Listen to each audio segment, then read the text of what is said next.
We're talking about your new film Arya Paar. What is it all about? Well, Arya Paar is a strange mystery story. It's a mystery thriller. Uh, it's a story about a crime of passion. It's a story about uh, the existential reasons behind crime. It's a psychological thriller in a sense, and that's why it's great fun. I have been wanting to do a mystery story for a very, very long time. The advantage of a mystery story is that you get to play with cinematic elements much more, with lighting and with camera movements and with the dark side of the human mind. And these are the fascinating aspects of human beings that excite me. So suddenly got an opportunity to do a mystery story, and that's how Arya Par materialized suddenly. Was there any takeoff point for Arya Paar? What Yeah. inspired you?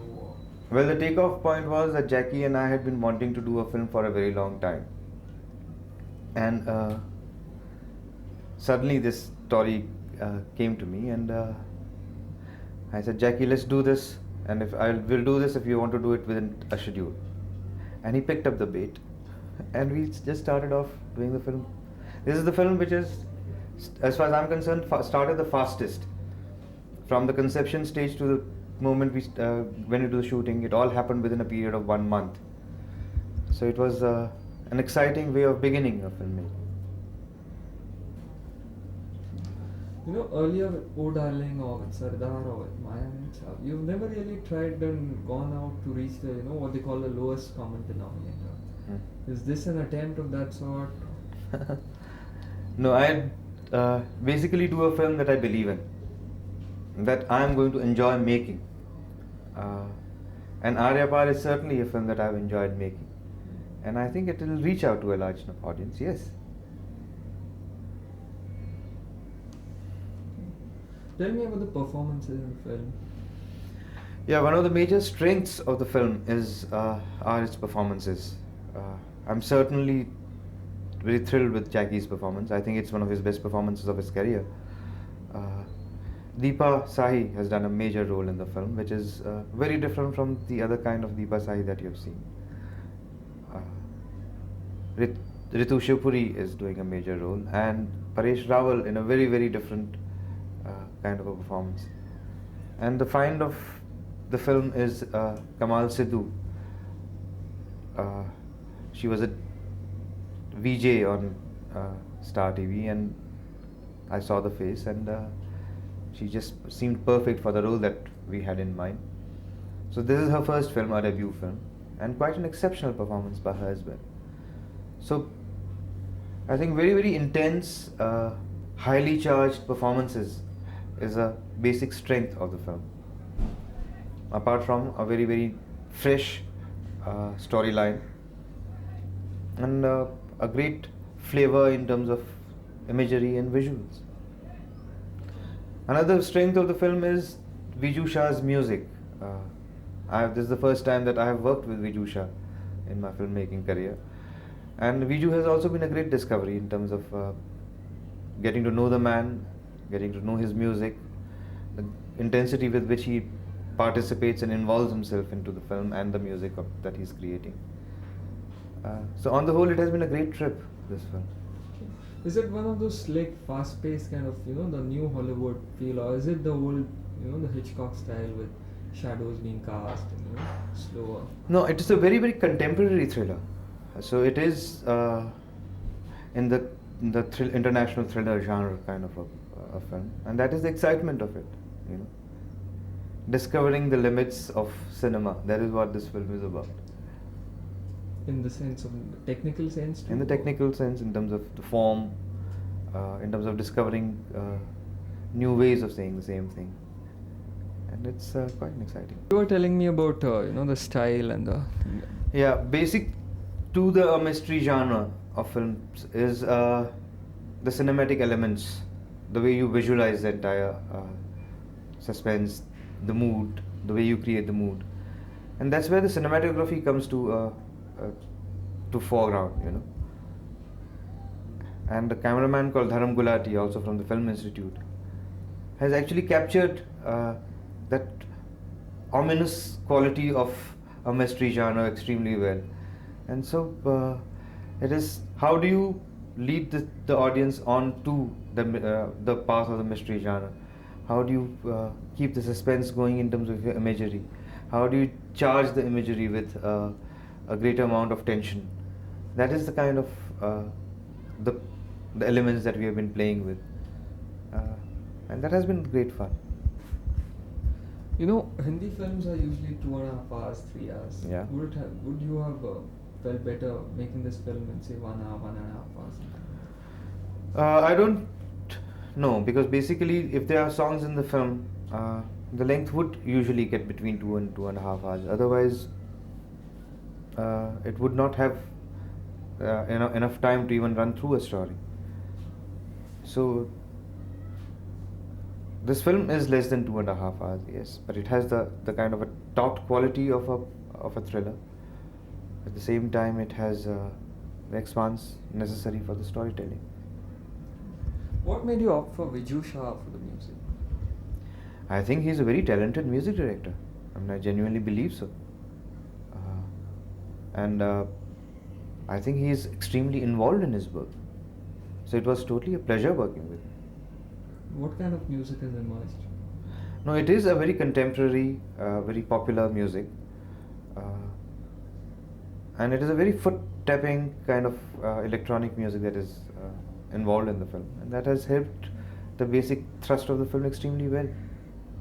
And Viju's strength is also his background music. And for a mystery story like this, the background music becomes crucial. And I am sure that is going to be his strength. What do you think will get Paar in the... What will be talked about? We leave it at the dilemma, Aar ya Paar. Let the film be made and completed first, and let it be released, and let the audience decide whether it is Aar ya Paar as far as they are concerned. As far as I'm concerned, it's already Paar. I have really enjoyed making the film, and I have really enjoyed exploring this new dimension of filmmaking as far as I'm concerned.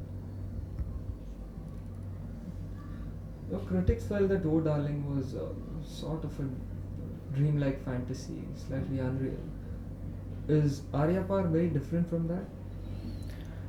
Well, Arya Paar is very different from whatever I have done so far. I mean, so far one is still exploring various genres in cinema. I think cinema has a lot to explore still left for me. This is a direction I had not taken before. And that has been the fun of the film. It's like inventing a trip for yourself to explore another dimension within you.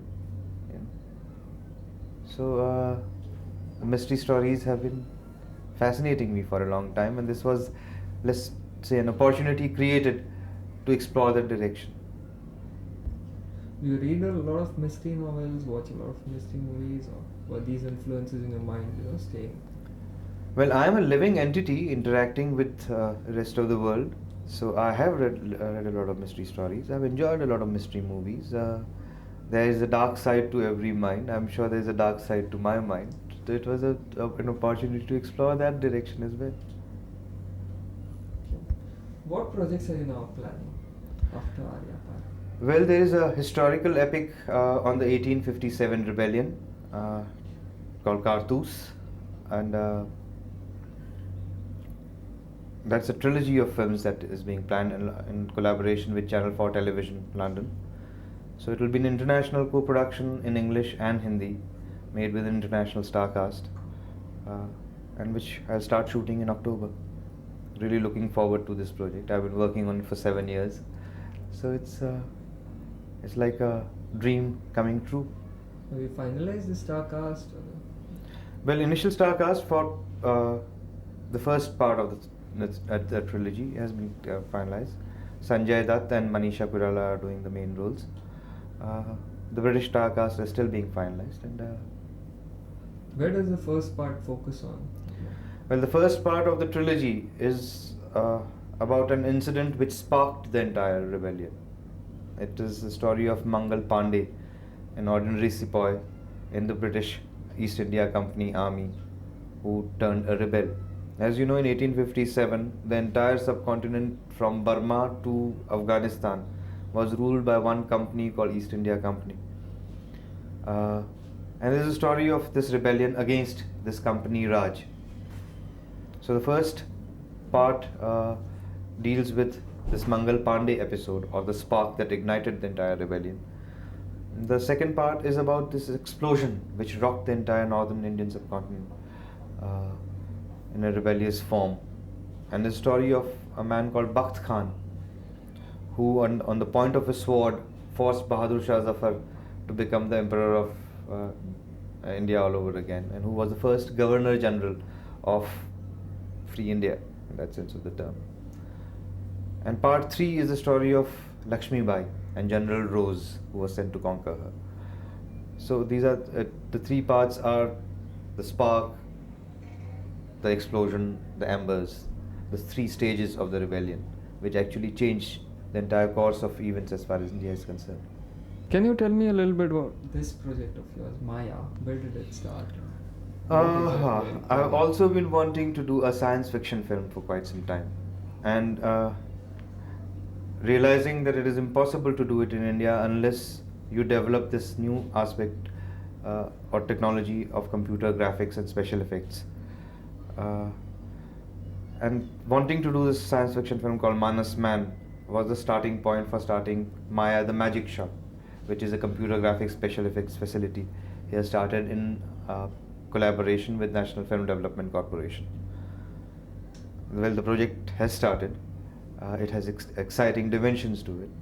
Learning, computer graphics is going to change the entire way you perceive audiovisual media. The way we imagine is going to change the definition of creativity as far as cinema and media is concerned. And that process is a very fascinating process. It is just opening up the doors of imagination. It's challenging you to be creative all over again.